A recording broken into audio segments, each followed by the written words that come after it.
listen. Ayan, listen. Okay? Simply giving someone space to talk and listen to how they are feeling. O, kung ano yung nararamdaman nila.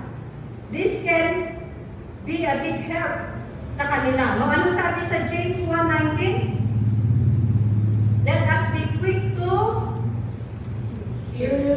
listen. Slow to speak. Kaya dalawa ang tainga para makinig. Isa lang ang bunganga para control, no? Okay. So, let us listen, no? And let them share. If someone is sharing the problems, let them share as much or as little. Huwag nating pilitin, no? Na-share. Just wait for them if they're ready to share it to you, no? And then don't pressure them to tell you anything they aren't ready to talk about, especially mga problema na sensitive, no? It's not easy, no? To tell problems that are especially sensitive ones, no? Talking can take a lot of trust and courage, especially, di ba? You cannot just talk to someone about your problem, di ba?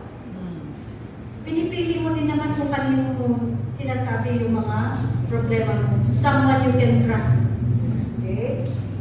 And that you might be the first person that they have been able to talk to about their problem. Malay mo, ikaw lang pala ang sinasabihan nila ng problema nila. No? And there are problems that they share to you that you do not even have to share it to your husband. Huh?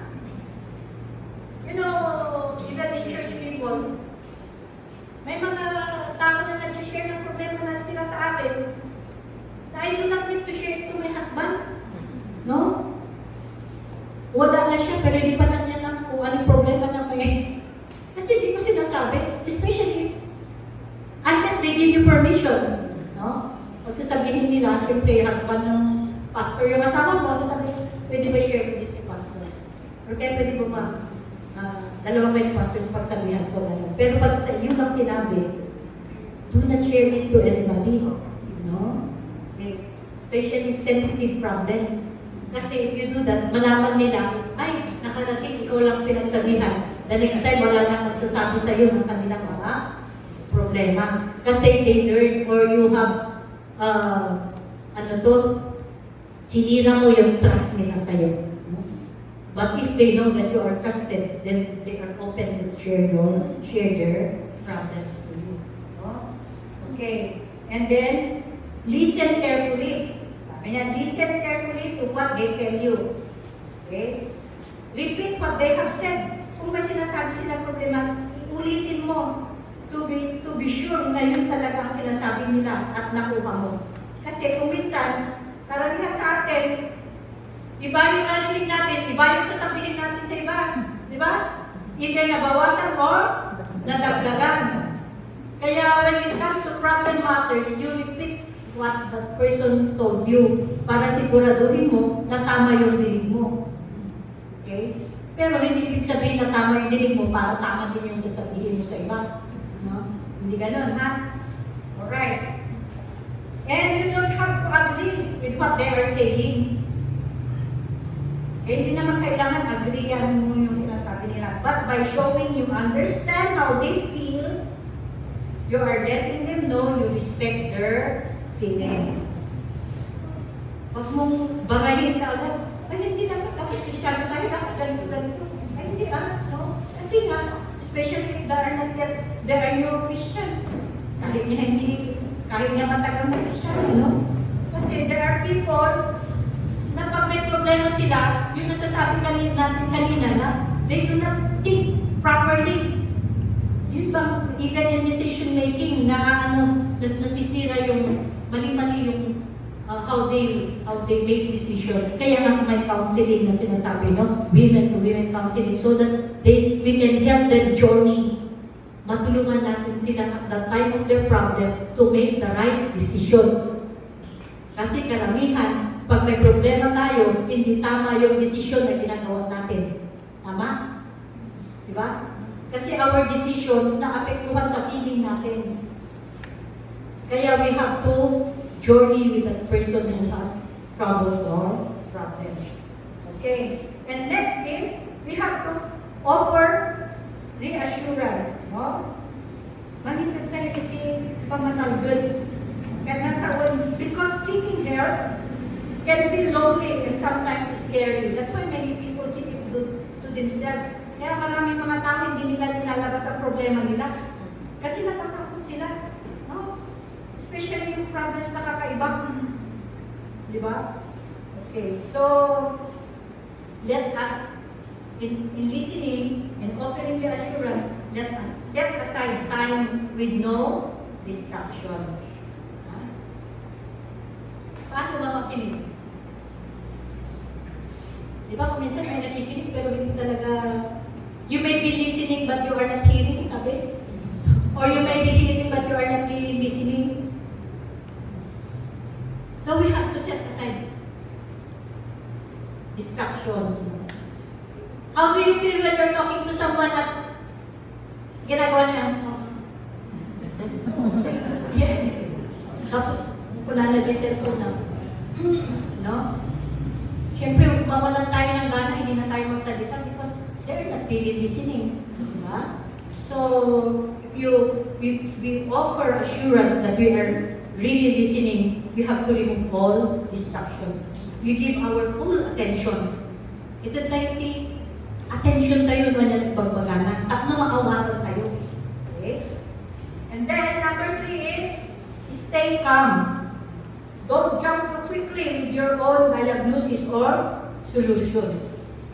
Kalmado lang tayo. Yan. Hantay mo makikipot. Oh, kala niyo nangyari yan. Ha? Mga reactions natin, tapos natin makikipot. Kala mo, pas naman ay dumdum mga problema. Kahit na hindi tayo nagsasalita, pero yung facial expression natin, nakikita na para tayong, di ba? We are, ano to? Makikipot. Itsura tayo. Mamulalat tayo siya, no? You have to stay calm. And while listening, we have to be talking to God. Diba? Lord, give me wisdom. No, kanya timay baga tayo. And be patient and understand. Be patient and understand. Okay? And then ko na we have to be patient and understand that person. Okay? Yung sa 1 Kings 19:4-8, di ba? Ito kasi makita natin kay Elijah ito, di ba? After his victory, yung Mount Carmel, di ba? Natalo yung mga talo yung mga ilang propeta ni Baal? 300 or 400? 400. 400 prophets of Baal, di ba? Ba't pinapatay na lahat? Nagalit si Jezebel. Eh sabi niya, tignan mo kung hindi kita papatayin, di ba? Nag-iisa lang yun si Jezebel, yung 400, hindi siya natakot. No? Kaya siya tumakbo. At yung nabasa ni Manang Mary kanina, nakita niya yung juniper tree. At doon naglusdoy. Di ba? Ang complainant. Ay na, mataya ko man nanan, di ba? Anya tinaramid niya ako, Diyos? Let him rest. Pinagalitan ba siya? Ano ginawa ng Panginoong Diyos? Let him rest and provide food. Ganyan. God let him rest and provided food and water. Di ba? Anak ko na, huy, pumanong ka ta. Ano niya ka mo? Wala niya ako, Diyos niya. Kaya mo nga nakita ti panakabalin ko, pakita ko niyan ti panakabalin ko. Tata, dapat tama man ibagbaga ng matay ka kumang. Diba? God understood. God understood his feeling. He let him rest. Sige, atinana ka, talabanong ka. Then pinamundang, God provided him food and water. Diba? Okay, so let us understand na dapat kakabsat nga po problema. Ante may baga na, ay, kurang ti pamating ganun, nakatpas-pas at iba ito, kurang ti.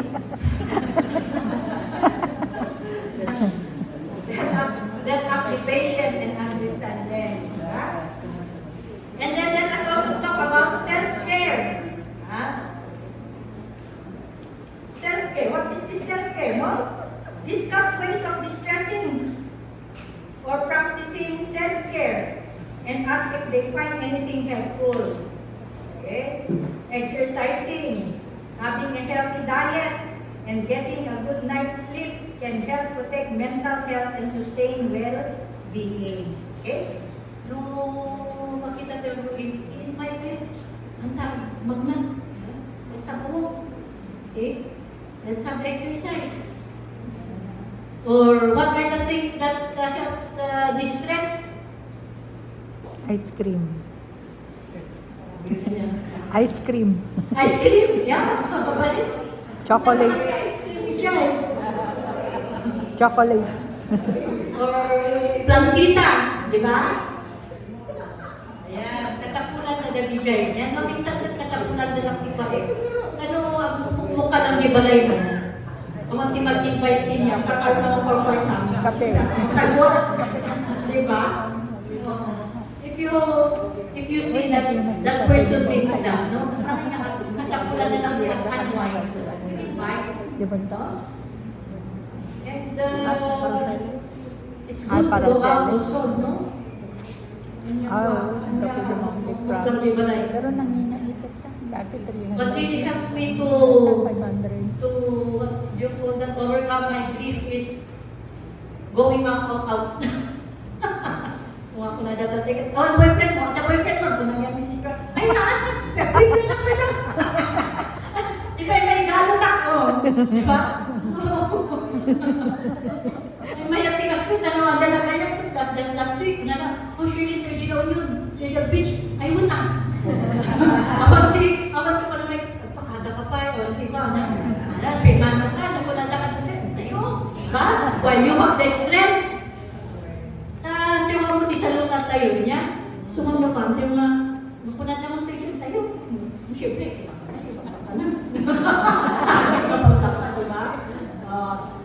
you are free to go. Diba? To unwind, distress na kunada. Nakaduamnok ko. Ha? Okay. Nakaduamnok ko na Alright. And it's social. Okay. You invite that person na kung kaya mo gusto ko di ba kapatay nga, as much as possible, you invite them to go out and do something. Especially in church, and ang nakikinig fellowship. Ang pamasahe, registration ko, bahala ng registration mo. Diba? Para ano sila niya. And the best is pray for that person. Sometimes, you know, in the church, na may sakit ka sa kanya, may amin, alam ko naman natin, ang amin na alam ko na yung gaya makitungtong ka, ay yung masinsinan na makikipag-usap at nangusta. Yung po na ang problema na, maramdaman ko ni. Dagayam. Magandang problema na, no? And when they start telling you, you sit down and listen and pray for the person. Okay, so just the mere fact that you would give time to listen, makatulong biyaya niya. Kasi insulong ni DJ Binoma, yung listening, giving time to listen. Have you tried? Nga dati ko, tinatungtong yun, ay salamat kay naman tulong mo. Kahit wala ka namang sinabi o ginawa, nakinig ka lang, nagpapasalamat na siya. Kasi the mere fact that you give your time to listen, nagtakal na tulong kanya ng bili. Taan na tinagdulog. Kasi kanya, many people just want someone to pour out their problems. Kasi nga, agpupuray na lang may sama tao nga mag-ibukan na iti, problema na. Ang dapat niya kasapulan ng advice because many times they know what to do. Advice, so? Many times we know what to do with our problem, we just want someone to listen. So listening is also a ministry. Listening, but it stays in your ears only. napayag yung ano mo. Okay? Ayan. I hope madala ano rin ata. Okay, let's close in prayer. Thank you for listening today. Gracious God, Heavenly Father, we would like to praise and thank you for this opportunity of women and men. Tulungan man tibaw may sa kanyami, ano so kimatan mo ibang bagini, if we have this gift of encouragement or to be a good counselor. But we thank you, Heavenly Father, because we can all have the ability to listen, so help us to be sensitive to our brethren and be of help to them.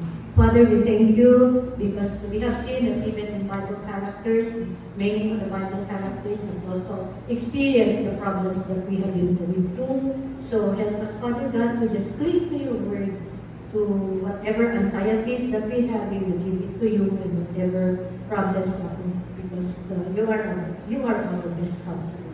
We give you all the praise and the glory, and we continue to bless the rest of our fellowship this morning. For this we pray with thanksgiving in